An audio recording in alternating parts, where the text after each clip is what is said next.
Hamas had image problems internationally long before October 7th, 2023. Often framed as a barbaric terrorist organization, the resistance movement reinforced that reputation through the brutality of its attacks on Israeli civilians that day, and Hamas's strategy of capturing those atrocities on video for the world to see. That imagery also had an eradicating effect on the context of the larger story in Gaza, decade after decade of Israel's illegal occupation. More monstrous and often misleading labels were then attached to Hamas, terms that are seldom applied to Israel and the genocide it is inflicting on Gaza, war crimes on a scale that dwarfs what Hamas did on October 7th.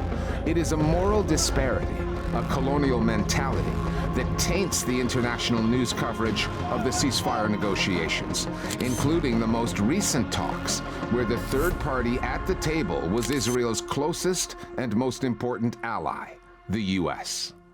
In this latest round, I think the finger-pointing was mostly on Hamas, largely because of the spokespeople that we heard speaking to it. Steve Witkoff, the main negotiator from the U.S., essentially framed it that way, saying, Israel agreed to this, Hamas said no and changed the terms.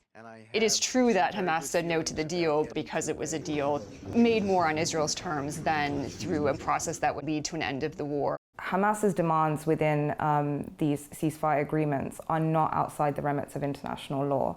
The full withdrawal of Israeli forces, allowing for the uninhibited entry of aid into Gaza, and a permanent cessation of hostilities. Yet, for some reason, Western media insist on presenting these as unreasonable, illegitimate demands.